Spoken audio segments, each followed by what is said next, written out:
Hello, everyone, and welcome once again to Wizard World Virtual Experiences as the crowd emojis wildly. Let's see those emojis. You can applaud too, as I'm doing by myself in my New York apartment.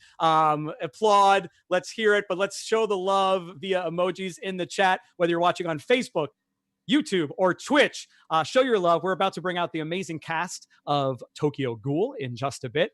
I just recently rediscovered this series, and oh my gosh, one of the most beautiful series, just art, voice acting, and music-wise, I think I've ever seen in the anime world. So super excited to bring them out and start talking about it. But just a few housekeeping things. Again, this panel is streaming to you completely free and live on Facebook, YouTube, and Twitch.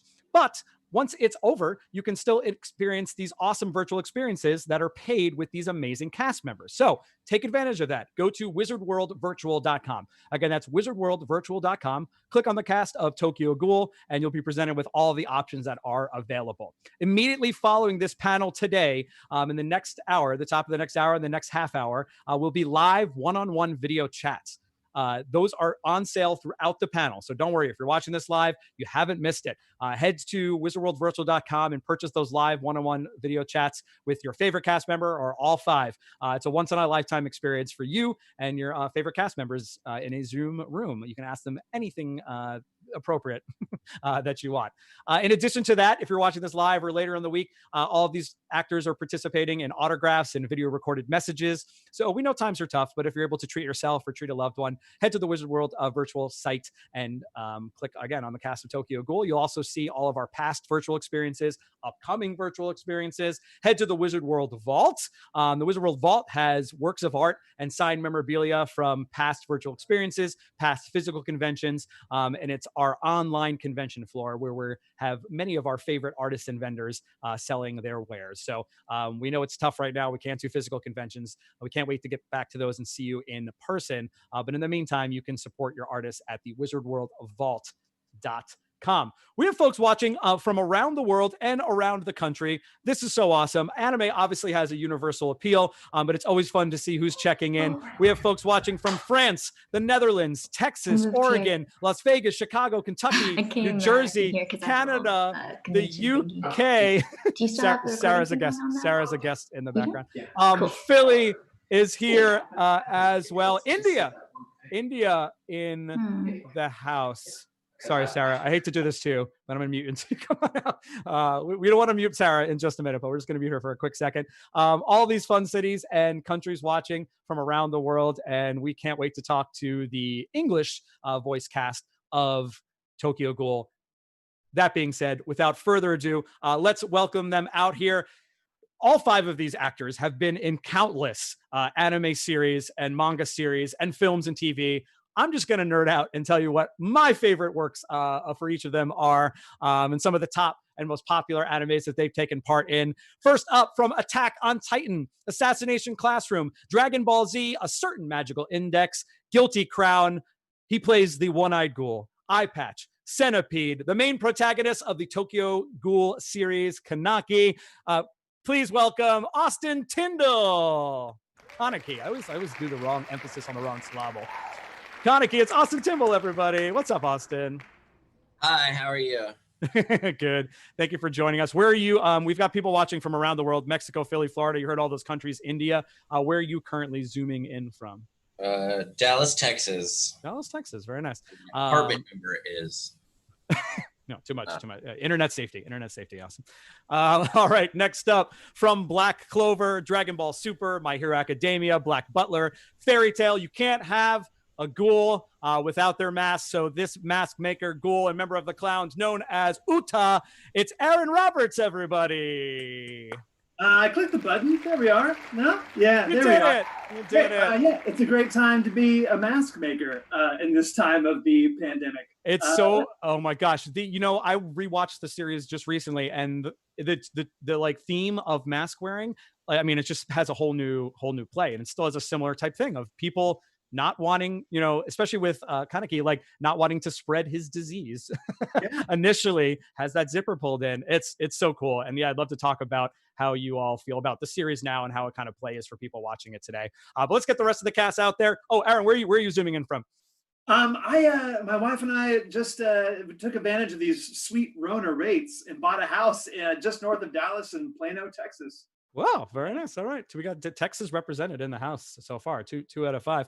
Let's keep the party moving here. From My Hero Academia, Assassination Classroom, Fairy Tale, Steins Gate, and One Piece. I can hear this character's giggle in my head. I was watching the final episodes, and oh my gosh, what an amazing character! I don't want to spoil too much of this character. Just know that this character has multiple forms that she takes. But she is Ito. Please give it up for Lindsay Seidel.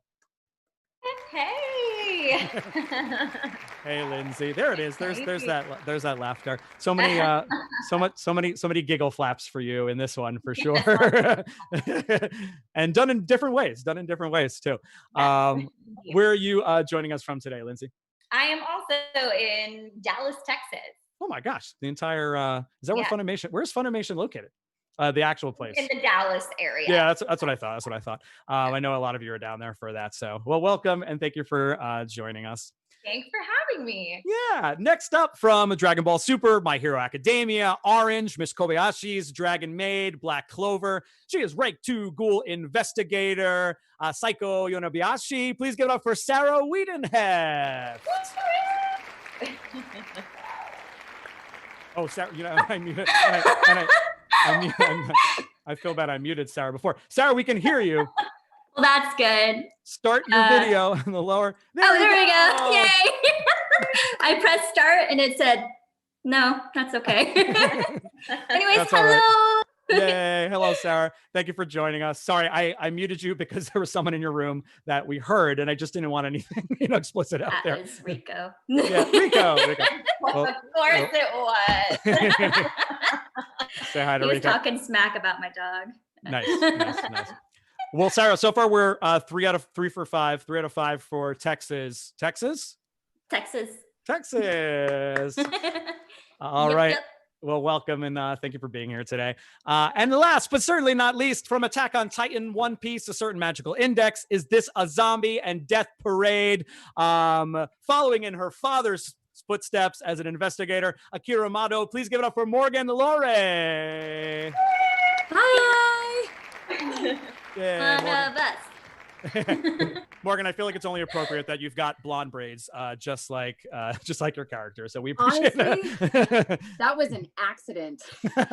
I was redhead for a long time, and I kind of looked down at my character because I was looking some stuff. It's been a long time since we've done this, and I went, oh, maybe I should just like pull some little tendrils out, and it looks like I'm cosplaying. Pretty close. Some amazing cosplay from Tokyo Ghoul over the years. My gosh. But yeah, 20. I think what was it? Tokyo Ray. The second half was Tokyo Ghoul Ray. The second half was 2018. I want to say. I feel like came out. You might have that sounds about right. Yeah, I mean, but it was spread out. You know what I mean? It kind of took its time from 2015. With each new iteration and each new season. But what a fun rewatch. I remember watching it at the time and really enjoying it. And then I binged the entire thing. And I just want to kick things off. I know all of you do so much voice work and so much acting. And this series was so beautiful. The music, the artistry, the themes, you know what I mean, of like acceptance and ghouls versus humans and what life is more valuable. Just so many awesome things. I just want to kind of start going around the room and just, is there anything, because Morgan even mentioned it, like it's been so long and like, trying to go back and revisit, okay, oh yeah, like what did I do there? And like, what character was I? Austin, obviously you had the most to do out of everybody here, but I just love to open it up and, just chat a little bit about what it is about Tokyo Ghoul that you remember particularly kind of sticking out about the series or about your performance or about your characters. I'll go. Yeah, go for it. Okay. That was last You're night. ready. And I know. Yeah, go for it. So Mike McFarlane was the director of this. Yes, and he awesome. also played my opposite, Detective Amon. Yep. And I remember, and Mike is notorious for doing this for my career. A lot of anime is very like, and there's just a lot of, and every time I go into Mike's booth, it's like, okay, Morgan, I need you to pull out your real acting chops right now, because you and me are doing this. And he got up in the window screen with me and actually said the lines with me while I was acting. And that was the first experience I'd ever had that way, because it was just Awesome. it was so moving to me, and like actually seeing his face, because we don't get that. That's a luxury. You're not in the booth with anybody else at any time.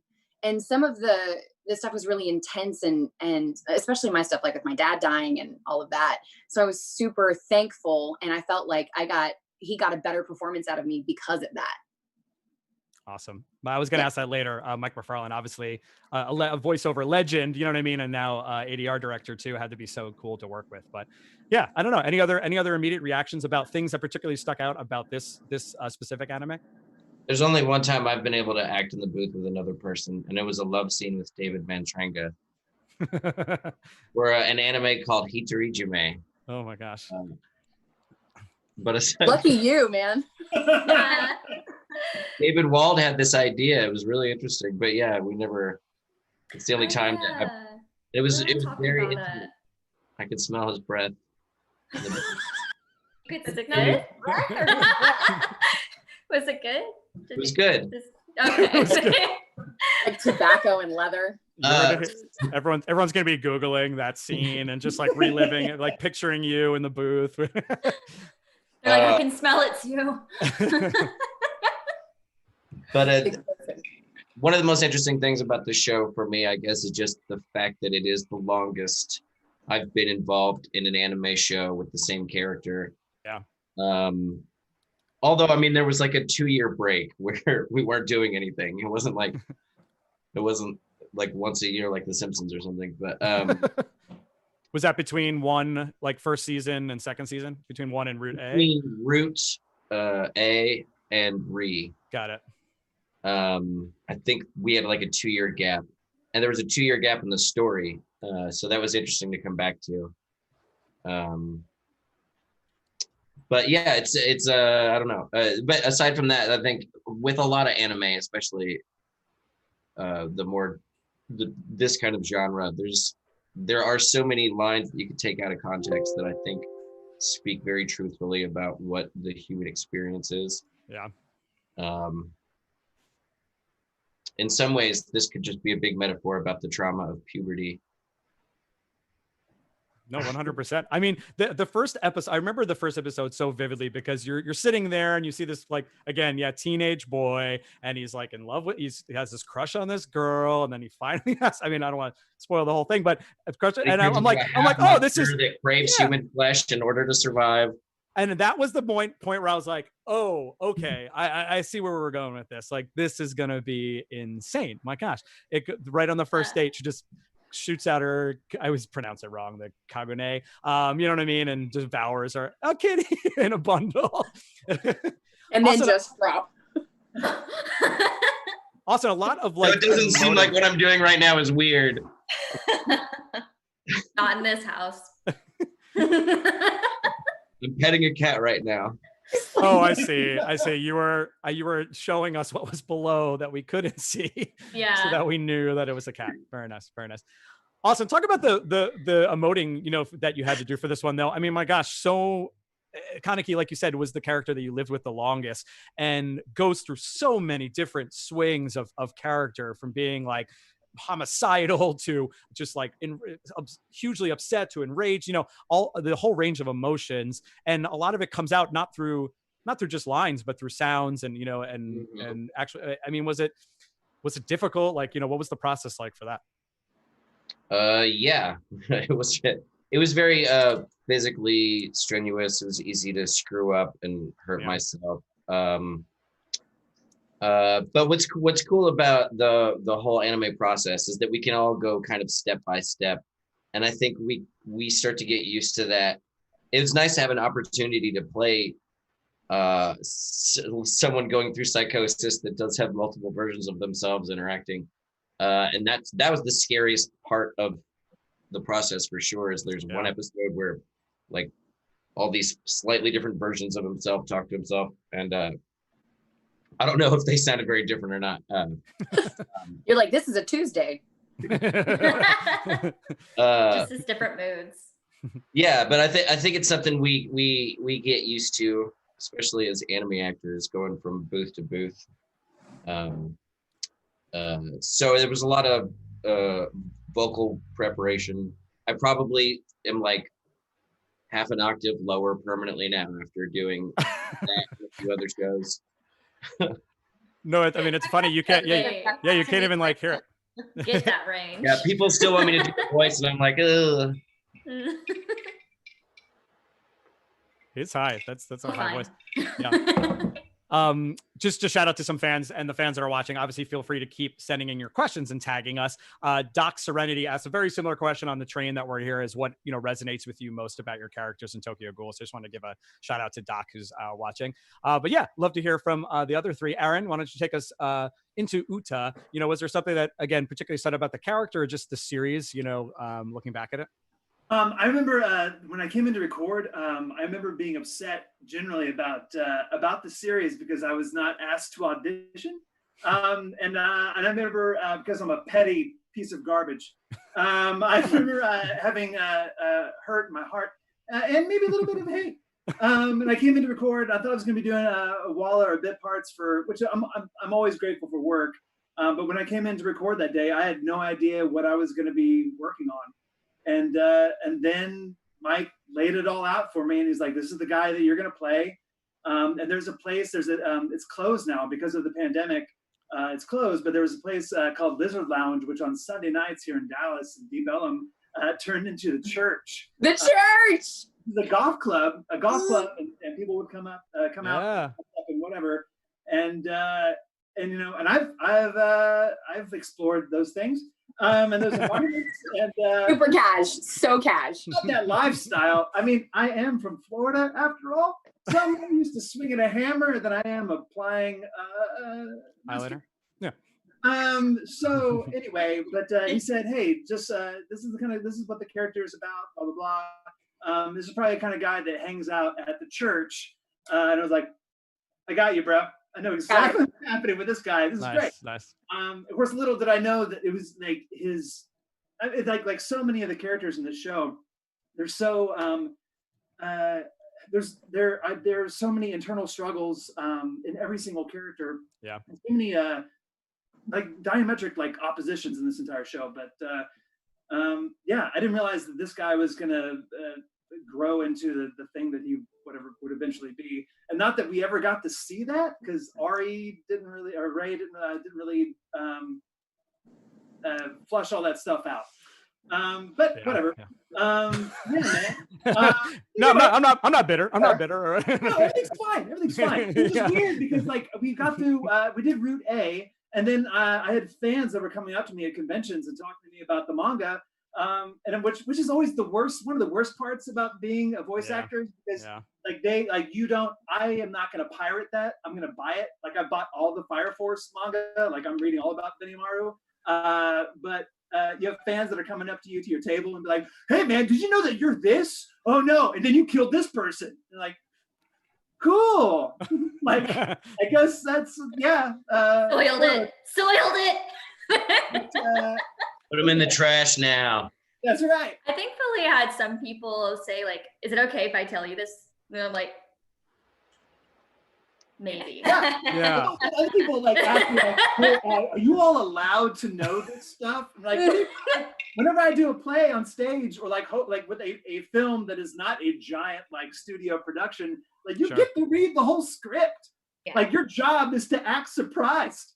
And to know, like that's your whole gig. Anyway, unless you're a character that does know everything. That's right. But yes, man. But in terms of like the way that this show is still relevant, I mean, we're living, particularly here in America, we're living in a climate where you don't know who the good guys and the bad guys are. Yeah. The good guys are the ghouls, the bad guys. Yeah, you don't know. Yeah, and then again, I know we briefly talked about the whole idea of the mask, you know what I mean? And is, you know, the person that's wearing the mask, the good person or the bad, oh my gosh, you know. And even nowadays, like anyone wearing the mask is the good person. Is the good person. Yeah. And that's a good point. That's a good point. We can all stand behind, wear a mask, my gosh. But even like, you know, kind of keep behind the mask, like has his own struggle, you know what I mean, going on of like, and then the different oh my gosh, yeah. Sarah, you were talking. He has that zipper that he always leaves open, so he's not really being very useful. You gotta have aesthetics. You can still eat at public restaurants. That was like when this first started, people were like making jokes, which are not funny. You know what I mean? That were like, oh, like I'll just put like a straw through it or something like that. That was, my gosh. I saw the My people who favorite were is doing the- like Muppets. They just like cut it open like this and we're eating through it. Oh my yeah. That's crazy. It's nightmare fuel. Yeah, nightmare. Fuel. Nightmare Like a fuel. Skeksis beak. Yeah. Yeah. Sarah, you talked a little bit about obviously you come in and it was an interesting time jump. You know what I mean? We get like, I think it's like 2 or 3 years later, we missed some of the like manga in the anime, but we kind of just jump in. What was it like kind of coming into that? Did you go back and read manga or watch the first 2 seasons of the anime, bringing these like new set of characters, the Quinxes, into the storyline? I watched a few of the episodes, but honestly, embarrassingly, I haven't really watched it before until like after I really started doing it. But yeah, I watched a few episodes. I didn't get too far into it. I just got like the general idea of what was going on in the world. But I basically came in and Mike's like, he has this thing of casting me as these little weird bean characters. And so he's like, you're a sweet little weird thing. You like to stay inside. And like the first scene you see with her is her going to the fridge, bringing out a huge chunk of meat and looking at people and screaming and running away to her room. So I was like, what is this thing? What does she do? But finding out that she's also part Quinx, and I don't know, she was really cool because she was pretty relatable. She's like, I just want to get all the money and play at home and not do all the work. But realistically, she had to go out there, and she was a really cool character. I did expect with this anime for there to be some bad things going on and for it to get a little bit serious at some point. Just a little serious. Just a little. Yeah. And I'm like, okay, somebody's going to die in this group. It's probably going to be me. Like that was my first thought. I'm like, there's a scene where like I really thought it was going to happen. I'm like, okay, I'm ready. And then it didn't happen. I was like, what? When is it going to happen?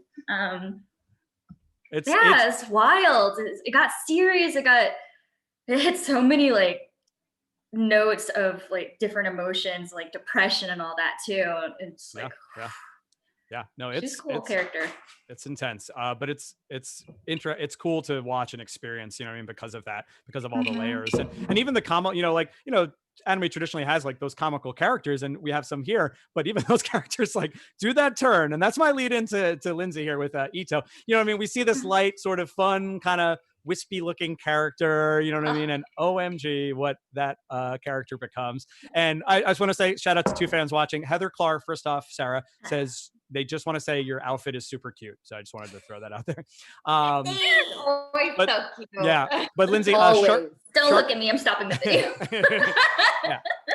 But Lindsay, Sharka Frank, was asking specifically about Ito, sort of the evolution of Ito, and then possibly also if you think that there could have been a love interest thing there with Kaneki at any point. Was a specific question from Sharka. Yeah, I mean, I think that was definitely hinted at. And I remember Mike bringing that up at some point when we were working on the show as being something he was like, in your reads, you can, kind of hint at that. It's, not a for sure thing. But Eto was just, really one of the most fun characters I've ever gotten to voice because I got to go all over the place with her. Yeah, my gosh. Went from creepy but kind of cutesy little girl voice to like, oh, I'm just a regular human lady who's like really sweet and well spoken to really crazy, scary monster creaturey noises, to then just kind of like manic, crazy, creepy, kind of sexual lady. Yeah, that's there. So she really like went everywhere. And so that was a lot of fun and definitely challenging at times. And we had to make sure to schedule my sessions where I was doing the monstery stuff, where I wouldn't have any recording taking place right after that for anything else, because my voice would be shot because it was, you know, the all like kind of noises. My So it was favorite. a good time. Well, yeah. Was there anything? My favorite was like Eto's laugh, sort of converted into monster. Yeah. You know, because it was a similar type of thing where it was like that, like same like sort of run, the you know what I mean? But like as a monster. Right. And that's Yeah. when you started to like sense, yeah, you know, if you were paying attention at the time, we didn't know who the owl was, and there was all this kind of confusion. And then you're like, "Ooh, I hear a little bit in there." Super cool. Was there a favorite on the spectrum that like that was your favorite to do of Eto? Oh, I don't know. I like doing all of it. I mean, I really, I don't know if this really like, maybe I shouldn't say this, but I do enjoy playing creepy characters. It's like really fun.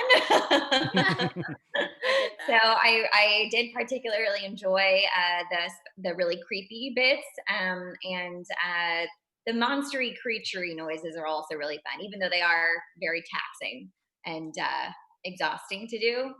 Yeah. Basically, I enjoyed her the most when she was at her craziest. Yeah, nice. That seems to be the standard, or not the standard, but the common answer. The ones that you have the most fun with are the crazy people. Yeah, right? Well, that leads into the next question, kind of, and we already touched on it a bit, but obviously this comes from Destron Decepticon 23. Nice tag, nice handle. What, you know, was it interesting? What was the most interesting part about playing all of these morally gray characters? You know, that could sort of flip on a dime and, you know, turn from humans to monsters to ghouls to, you know, supporting ghouls. There's also like a cool, like, I compared it a lot to X-Men, if you will, where there's like the good mutants and the bad mutants and like people switching sides, and then the humans we have a human that's backing the ghouls. Again, I'm giving away everything here with the series, but you know, again, the overall question is, you know, playing all these morally gray characters, what's the most fun part of that? I mean, I just generally appreciate when I get cast in shows that have characters that have enough depth to them to where they do have those gray areas, because that's how people are in real life. You know, I don't think that you know, there are people in real life who are just entirely good or entirely bad. There are always gray areas, and the way people are, there's always potential for change and evolution. Yes. And so I just really, really appreciate shows that actually show that in their characters.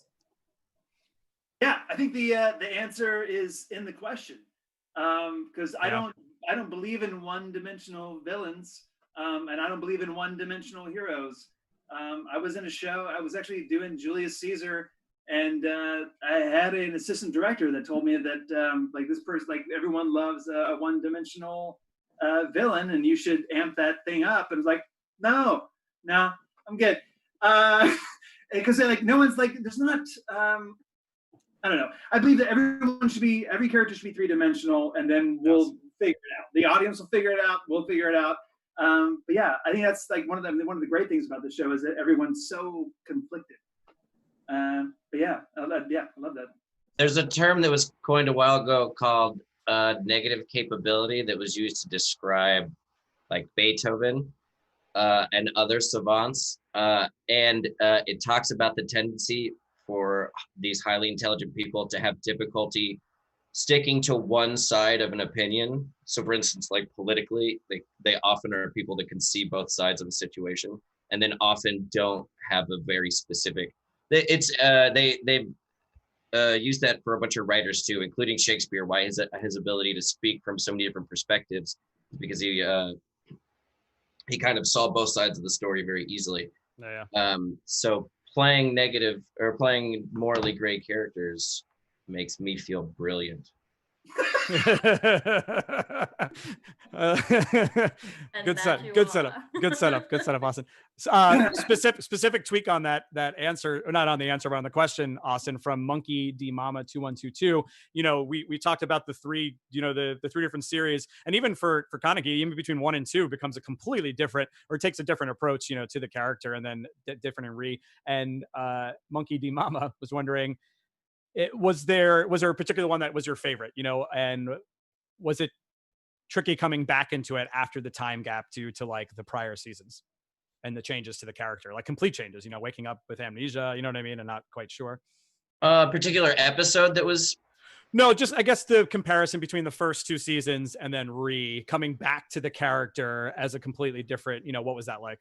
Well, first of all, it was easier than if they had asked me to come back and it was the next day from the end of season. Yeah, good point. Yeah. So it was pretty fun. Getting to play Heisei and trying to have this exercise of changing vocal quality in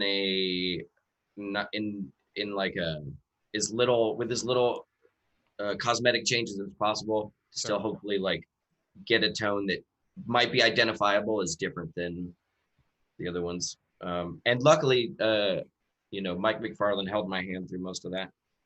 So I try to just do what I'm told. You do it well, so we appreciate you for doing it. Sarah Morgan, similar question, just about kind of the morally great characters and what was the most fun part of digging your vocal chops into those style of characters. So on cue, Kitty on cue. You can go. My character's a little bit different. I remember I had the opposite of Aaron, where I would be at cons and someone would come up and I would be like, have you read the manga Do I Ever Turn Into a Ghoul? Because I wanted that. And kind of like Lindsay said, the most fun characters, the characters that just go off the rails and you can play with that vocally. And up until recently, I was cast a lot in kind of these very straight, hard-hitting, black and white characters. And so I guess my change, I love that she had a lesser journey, but I feel like it was so impactful because it was like, no, wait, but I love that person, but that person was this. But so her struggle was much more internal. And I think that was kind of Detective Motto's theme. But I always clung to the kind of what Aaron was saying, that everybody has all of those different facets in them. And I love being able to see someone kind of open their mind a little bit at a time. And that's pretty much what my character did throughout the entire season. When it was like, no, maybe, oh God. And then at the end, it's like, poof, I'm in. Yeah. I almost died and I'm in. Well, you need those characters as a juxtaposition, you know, otherwise it would just be like, everyone's crazy. You know what I mean? Yeah. And I think the humans, and I think the human characters in general, like really develop throughout the series. You know what I mean? They start off very one note, and where it's really just not one note, but not featured as much. You know what I mean? We're focusing on the ghouls and their storyline. And then when we get to see the cracks break, you know what I mean, on the humans and start to find out more about them, it's just like really, you're like, oh man, I thought I was on the ghoul side, but now I'm like kind of going back to the human. You know what I mean? And that's what really makes it like awesome, because you really can't pick in these big massive battles. Like you keep going back and forth. Like, you know, I'm going to root for this side or that side. So yeah, no, it's so awesome. Sarah, we got to meet your kitty. What's your kitty's name? Or well, there's 2 kitties there, I guess. This one's Belle. Right. This one is Ariel. Rocky. I know. We thought. How old are they? There's another one named Ollie. They aren't mine cats. They're Rico and Hopes. But oh no, sorry. They're a little bit too big to be milking, and Belle's been picking them off. She's their mom. Surprisingly, she's very small. I know. I thought they were all babies. I thought so too. Like when they brought them home and they said that they're picking between the kittens, I'm like, oh, where's mom at? And they're like, she just got fixed. But yeah. I also really like morally gray characters. It's hard to get stuck into like a lot of anime tropes. Like you think that you see like this character, and you're like, oh, that's a trope. Like this, is my character going to be that little comic relief kind of thing? As like, sure. But in this one, I really like that all the characters aren't just like this. Like they all have a big set of personality. Like it's not just her that's funny. Like it's a lot of other people that are funny, and they all have like a whole range of like they are a person basically. Like so it's really cool. Yeah, it was really nice and refreshing to see that Psycho became this like really just I can't say anything more than like a real person. Like she went through so much. And it's really fun. It was really fun playing like little parts where she's just like, yeah, what's it do, baby? Basically. But then there'd be times where she's just like pouring her heart out because like a lot of times she would be the one who's like, wait, are we not going to actually like go out and fix this problem? Like, are we just going to be like, sit around here and mope and like wait for the police to do this? No, let's go, let's go, let's go. And then she'd have a tantrum because she's still young about it. And they're like, we can't, you got to think. And I don't know. She's really cool. No, I like cool that they're all well-rounded. Yeah, totally. And we get to see now more of the like the half ghouls, which again adds another whole layer in, you know, of the half human, half ghoul. Austin, what's your kitty's name? Sorry, I feel bad as an owner of two cats. Cat show and tell time. Didn't you have the haiku thing with it? Let me get mine. Yeah, everyone got an Instagram page where she writes haikus about being a cat. I love that thing. Say hi. Oh, puppies. Pet show and tell. Show me your pets. Aaron, where's yours? 1 second. Oh no. Oh, wait. wait. Someone. I hope like he brings his wife in his arms and is either. like, It seems like something large is coming, perhaps, or maybe kids. That's what I was gonna say. If you're watching in the chat, everyone guess in the chat what Aaron's gonna bring back. That's the new He's game. gonna come back naked. We'll take it.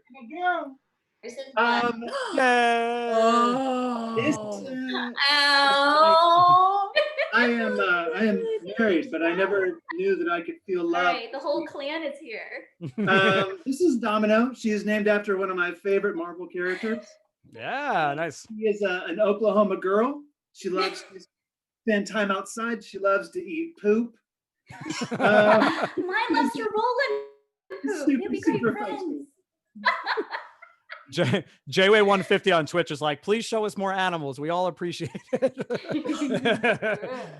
Oh my gosh, awesome. We're almost out of time. I want to remind the fans, we've got some fun like rapid fire questions I want to do here at the end from some of our fans. But I do want to remind the fans that those one-on-one video chats, if you have like very specific questions about some of the other series that all these actors have done, that's the perfect opportunity, is purchasing those one-on-one video chats. So if you're able, head to wizardworldvirtual.com and take advantage of those. They're happening at the top of the next hour and the next half hour. So definitely purchase those now if you are interested. And don't forget about video recorded messages and autographs.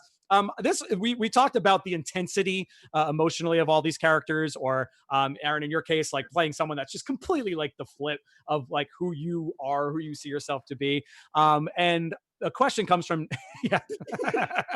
there were people like hashtagging Florida man, Aaron Roberts in the chat when you were saying, but Nico Hopkins wants to know, do you ever find yourself getting stuck in character after like a hard day of work?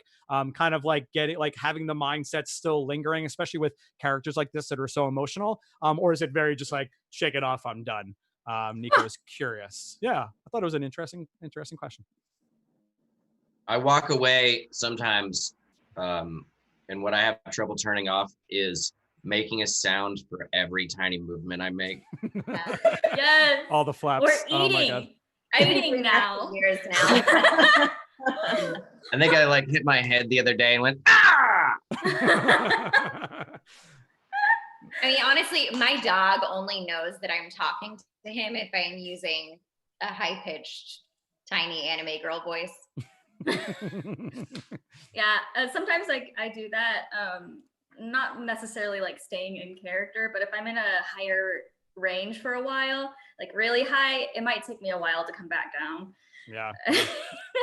I have a hard time letting go of staying vocally checked in. Like if I like if I'm stressed out about choosing, I don't know, vegetables like at a grocery store, I'm just like, like out loud. Like doing like, green beans are good. You bump into people and go, Oh, absolutely. Whenever I blink now, that's the big one. There's a sound. There's a sound for blink. There is sometimes in the script. Oh my sometimes gosh. it's Oh my gosh. There's a sound for everything. Yeah, That's no. right. yeah. There is. This there comes is. up quite a bit. What was that, Austin? Being speechless Yes. requires sound. Doesn't necessarily mean without speech. Morgan's doing some. Morgan, give us your speechless. What's your best speechless? So stupid. That was the hardest thing for me to learn, man. But the hardest one for me was when someone walks in and you notice them. Yeah. And just a notice from yeah. someone walking in, because that's like, at least when you're speechless, you're like, in real life you could be kind of trying to get somewhere. Sure. When somebody walks in the door, you never go. I mean, I do now sometimes. I feel like even just No. me hearing you, I'm gonna be like super self-conscious of everything I do now. Like it might make sense if you're like mid conversation and then you're just like, oh hi, but like not like just like total silence and like.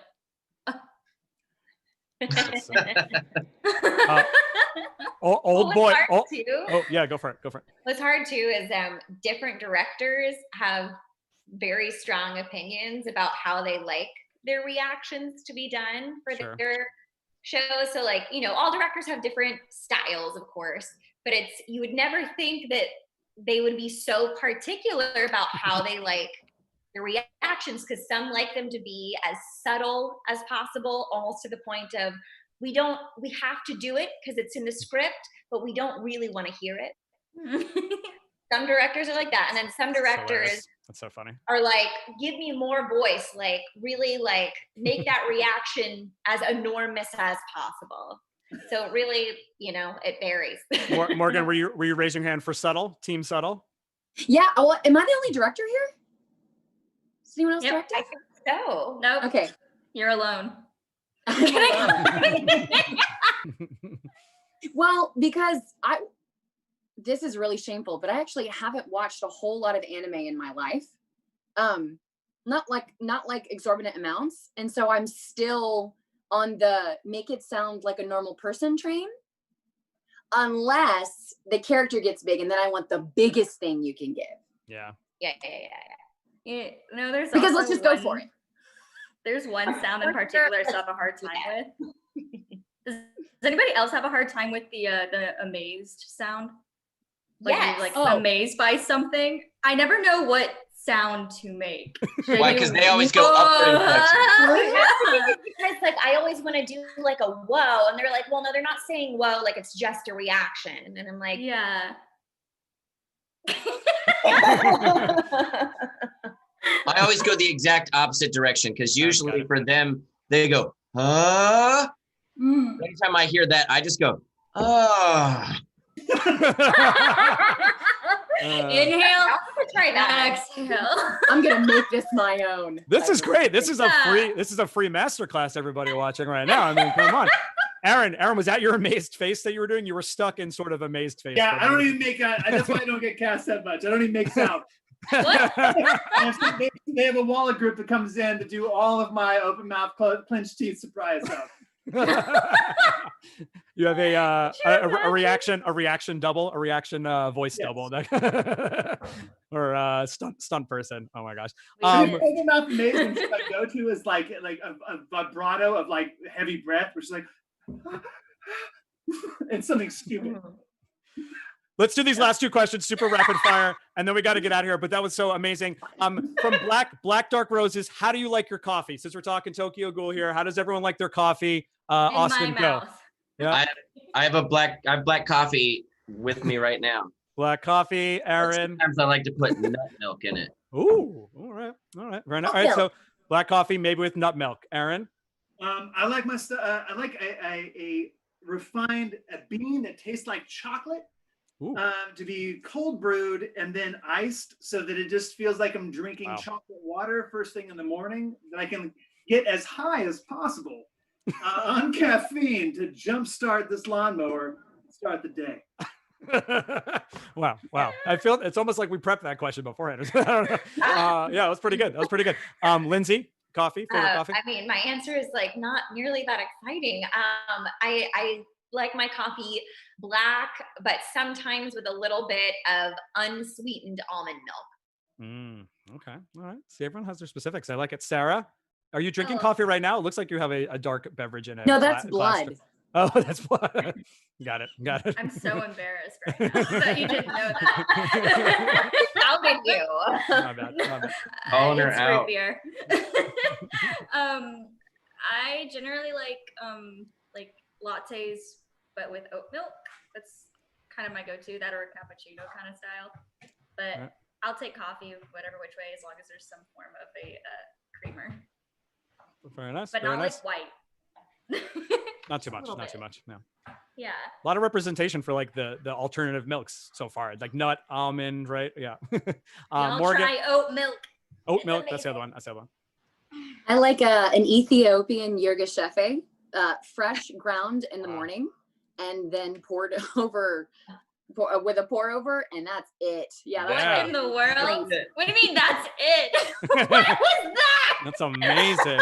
I am Amazing. that jerk, y'all. I am a coffee snob. Just like our cups of coffee, so too are the characters portrayed in Tokyo Ghoul. And I think, let's do some quick shout outs. We have, again, a ton of fans watching from around the world that are here and are super excited to have you all here. Thank you to all that submitted questions. Again, quick shout out to all the countries watching, obviously across the US, Mexico, the UK, Canada.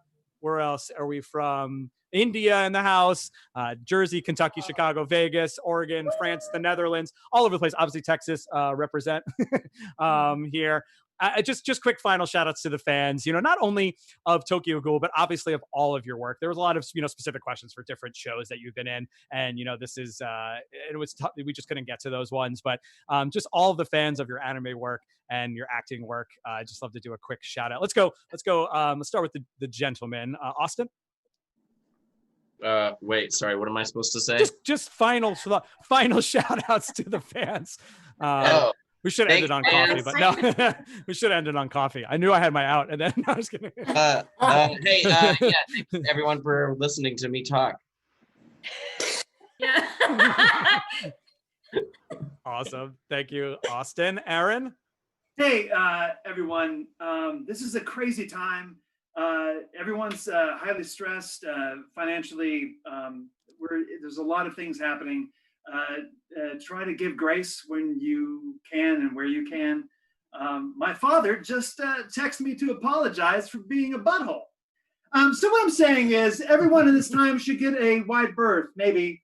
There's a lot of pressures. There's a lot of things that are happening. Some of them are real and some of them are not real. So love one another, wash your hands, cover your face. And I hope that we get through this and we get to see each other in person one day. Awesome. Thanks, Aaron. Way to high road me there, Robert. One day. Right? Someone had to say it. Yeah. I know, Lindsay? like what he said. No, this is so much fun. Thank you guys so much for joining us. I think I speak for everyone here that we all really love doing these. So thanks for participating and sending in questions. We're really sorry for the ones we weren't able to get to. But hopefully for those of you who signed up for one-on-one chats, if you had a question that didn't get answered, we can answer it there. Also, before I go, my dog Ajax wanted to say goodbye. So let me get it. He's on the floor right now. Very normal resting position for him. He's really special. The back sleeper. Awesome. Ajax. Sarah. Thank you so much for coming to our show. I had so much fun being here. I really miss all of you guys, and it was wonderful meeting you too, Mike. Yeah, thanks, it'd be nice to see you again one day. All of you watching here too. It would be lovely to see you again. And if we're talking one-on-one, I'm excited to see you. Yeah, it's happening soon, fans. Yeah. And Morgan. I don't have a pet. I just wanted to okay. say that we didn't talk about it, and I'm super jealous. I didn't want to Big single you animals. out. What's your love? Like, what's a thing that you love? Oh no, I love pets. Oh, okay. I'm highly allergic to cats, and I can't Aw. find a good dog that won't make me die either. So there's that. Ugh. It's okay. What Aaron said, yeah. I mean, my heart just went on a roller coaster for that, because while we're here and we're having fun and all of that, it is really hard right now. And just to add to what he's saying, take care of yourself, and thank God anime is still happening. Yes. So thanks for being here and for supporting us and the work. And we're gonna keep working our butts off. No more I don't butt. know what the rating is. We're gonna keep working our tushies off to bring it to you. So I can't wait to meet you guys, and thanks again. Yeah, good luck. And that, good luck on all your upcoming projects. The one solace we've been able to find in this is that voiceover can still happen, Matt, you know what I mean, well enough. And so shout out to all the editors and ADR directors and all of you, all the actors for continuing to work, you know what I mean, and give us content because we crave it. And honestly, like if you haven't seen Tokyo Ghoul, or you haven't watched in a while, it's all there on Hulu and obviously Funimation. Yeah, put the headphones on. The music is beautiful. The art is beautiful. And these all amazing actors do an amazing job. So definitely go back and revisit or watch it for the 10th time if you're under. And we're beautiful. Yeah, and everyone is beautiful. Everyone is beautiful. And you're all beautiful people too. And your pets are lovely. And I'm sure you're nice people, and I would gladly buy you all of your specific coffees. Let's get on one more time for the cast of Tokyo Ghoul, everybody. Let's hear it for Austin Tyndall, Aaron Roberts, Lindsay Seidel, Sarah Wiedenheft, and Morgan Laurie. Bye, guys. Bye. Be Bye. nice to people. Yay. Be nice to people. Be nice to people. Or they might. I don't know what that was. Yeah. Awesome. Hey, I'm going to hang around here for a little bit, fans, just to let you know that you can head to Wizard World Virtual right now. They will remain on sale for the next 15, 20 minutes, those one-on-one video chats. It's a once-in-a-lifetime experience to get some one-on-one time with a Wizard World moderator there with you to ask your very specific questions, not only about Tokyo Ghoul, but, oh my gosh, the pantheon of work that all these folks have done. So definitely take advantage of that. You'll never be able to experience something like that intimate and that specific. But in addition to that, whether you're watching this live or you're watching it later in the week, check out their autographs and video recorded messages. There are a selection of different characters for each one of these actors that you can get autographed, and then video recorded messages are super fun as a gift for yourself or a gift for a loved one, so take advantage of those.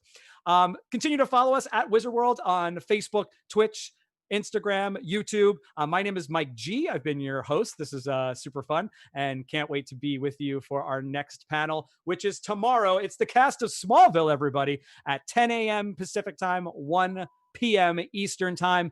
Plus next week, we have Soap Stars on Tuesday, stars of all different types of soap operas.